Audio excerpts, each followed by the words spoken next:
కానీ వాటి సంగతి తీయాల మీరు వచ్చుడుతోని తప్పకుండా ఇక అవి ఎన్నున్నాయో గన్ని లెక్క పెట్టుకొని సందర్భం వచ్చినప్పుడు చూసుకోండి. రెండేనా? అయితే హరీష్ రావు గారు ఇంకొక మాట కూడా చెప్పారు. రేవంత్ రెడ్డి గారు అదేదో 10% 15% కటింగ్ పెడతా, తల్లిదండ్రులను చూసుకోకపోతే అంటుండు, కోత పెడతా అంటుండు. మరి రేవంత్ రెడ్డికి ఏం కోత పెట్టాలన్నారు? రేవంత్ రెడ్డికి కోతలు సరిపోవు, కర్రు కాల్చి వాత పెట్టేటట్టు మీరు అందరూ ప్లాన్ చేసుకోవాలి. ఎందుకంటే ఇంతకంటే లేకి ముఖ్యమంత్రి ఇక్కడ మస్తు మందిని చూసినాం. మనం కూడా ఎన్టీ రామారావు గారిని చూసినాం, చంద్రబాబు నాయుడు గారిని చూసినాం, రాజశేఖర రెడ్డి గారిని చూసినాం, రోషయ్య గారిని చూసినాం, కేసీఆర్ గారిని చూసినాం. ముఖ్యమంత్రి అంటే ఈ మధ్యలో కిరణ్ కుమార్ రెడ్డి ఉండే కానీ లెక్కలో లేడు ఆయన. పెద్ద ఆయన ఆఖరి కిరణం కాబట్టి లెక్క పెడతలేము. ఇక ఇంతమందిని చూసినాక మంచోళ్ళను ఈయనను చూస్తే వీళ్ళు ఎట్లా అనిపిస్తుందంటే, ఇక నాకు ఎట్లా అనిపిస్తుందో అనిపిస్తుంది. కానీ ఊళ్ళల్లో ఎవరు ముంగట నన్ను గొట్టం పెడితే చాలు, ఒక తిట్లు కాదు, తెలుగు భాషల గిన్ని తిట్లుంటాయని కూడా తెలియదు, గన్ని తిట్లు తిడుతుండ్రు. నిజంగా చెప్తున్నా, ఇంకొకడు ఎవడన్నా రేషమునోడైతే ఈ పాటికి ఒక బకెట్లో నీళ్ళు తోడుకొని ఆయన దుంకి చచ్చిపోతుండే.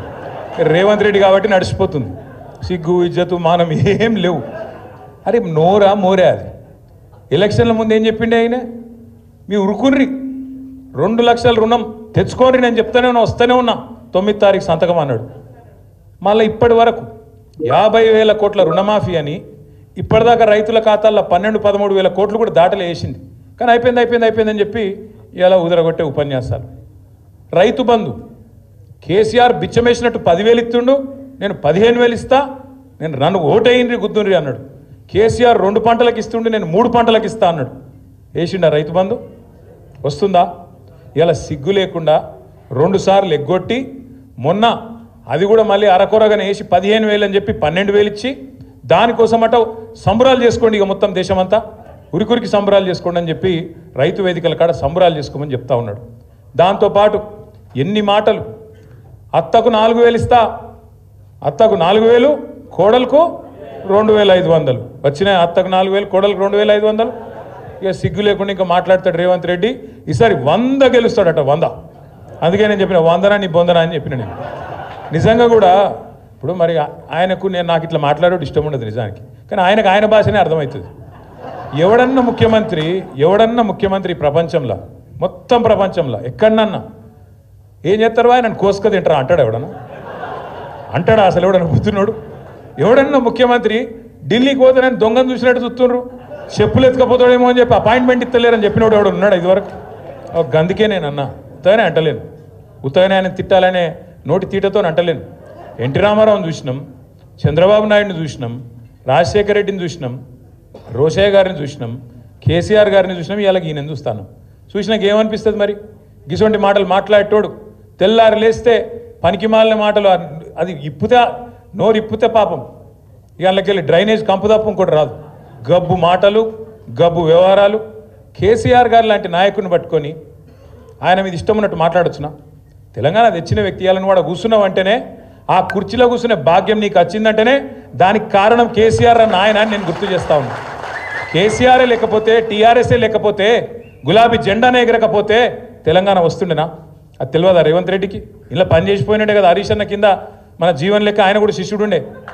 హరీష్ అన్న మంత్రి అయిన రోజు డ్యాన్సులు కూడా చేసిండు ఇక్కడనే. ఇలా ఆయన పెద్ద పోటుగాని లెక్క హరీష్ రావు నువ్వు ఇట్లా అట్లా అని నోటికి వచ్చినట్టు మాట్లాడతాడు. నేనేమంటున్నా అంటే, అధికారం రాగానే ఎగిరెగిరి పడితే మేము కూడా ఉన్నాం 10 ఏళ్ళు మంత్రులుగా, కానీ ఎప్పుడు కిసంటి పనులు చేయలే కదా, గింత లేఖిగా మాట్లాడలే కదా, గింత దిక్కుమాలిన అడ్డమైన కేసులు పెట్టించుడు, కార్యకర్తలను కొట్టించుడు, ప్రతిపక్షం అంటేనే పోస్టు పెడితే పోలీసుడు ఫోన్ చేసుడు. మన నర్సింగ్ అని మన పిల్లగాడు ఏడునవు అగో నర్సింగ్ ఒక్క పోస్టు పెడితే ఆ పిల్లగాని పోలీసులు తీసుకుపోయి పొట్టు కొట్టిండు. అంటే గింత అరాచకమా? ఇందిరమ్మ రాజ్యం అంటే గిదేనా? ఇందిరమ్మ రాజ్యం అంటే కేసులు పెట్టుడు, రోకల్ బండలు ఎక్కించుడు, ఇష్టం ఉన్నట్టు కొట్టుడు, ఇష్టం ఉన్నట్టు గుద్దుడు, భావ ప్రకటన స్వేచ్ఛ లేకుండా ఒక ముఖ్యమంత్రిని పొగడాలి తప్ప ఇంకేం చేయొద్దు. ఇదేనా పద్ధతి? పొగుడతారు ముఖ్యమంత్రిని. ఎప్పుడు పొగుడతారు? నువ్వు ఇచ్చిన హామీలు నెరవేరిస్తే, నువ్వు తెలంగాణ మీద కక్ష చూపెట్టకుండా, తెలంగాణను ప్రతిరోజు అవమానించకుండా, కేసీఆర్ గారి కంటే తెలంగాణకు నువ్వు ఎక్కువ చేస్తే తప్పకుండా నీకు కూడా 4 మంచి మాటలు చెప్తారు. లేకపోతే బరాబర్ మాట్లాడతాం.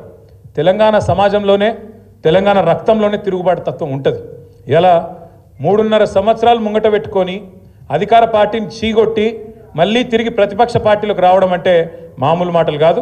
అందుకే తమ్ముడు జీవన్ని కానీ, అదేవిధంగా నరేందర్ గారిని కానీ, రంగారావు గారిని కానీ, ఇంకా మిగతా మిత్రులందరినీ కూడా హృదయపూర్వకంగా మీకు స్వాగతం చెబుతూ, మరి మీకు అండగా ఇటు పద్మ గారు, అటు సుభాష్ రెడ్డి గారు, శశిధర్ రెడ్డి గారు, తిరుపతి రెడ్డి గారు, అందరికీ మించి హరీష్ రావు గారు మీకు అండగా ఎప్పటికీ ఉంటారు. కాబట్టి నాకైతే ఏ అనుమానం లేదు, పూర్వ మెదక్ జిల్లాలో 10 నియోజకవర్గాలతో పాటు పార్లమెంటుతో పాటు రేపు 3 జిల్లా పరిషత్తులు కూడా ఖచ్చితంగా మీరు గెలుస్తారన్న విశ్వాసం నాకు కూడా ఉంది, కేసీఆర్ గారికి కూడా బలంగా ఉంది. మీకు అన్ని రకాలుగా అండగా ఉంటూ ఎప్పటికప్పుడు హరీష్ రావు గారి నాయకత్వంలో బ్రహ్మాండంగా మళ్ళీ తిరిగి జిల్లాలో మన ప్రభుత్వం ఏర్పడే విధంగా కేసీఆర్ గారు తిరిగి ముఖ్యమంత్రిగా పట్టపగ్గాలు చేపట్టే విధంగా మనందరం కూడా నిరంతరం కష్టపడదామని చెప్పి మీకు మళ్ళొక్కసారి హృదయపూర్వకంగా విజ్ఞప్తి చేసుకుంటూ, పేరు పేరున ఈరోజు ఇంత పెద్ద ఎత్తున భవన్కి వచ్చిన మీ అందరికీ కూడా హృదయపూర్వకంగా నమస్కారాలు. జై తెలంగాణ.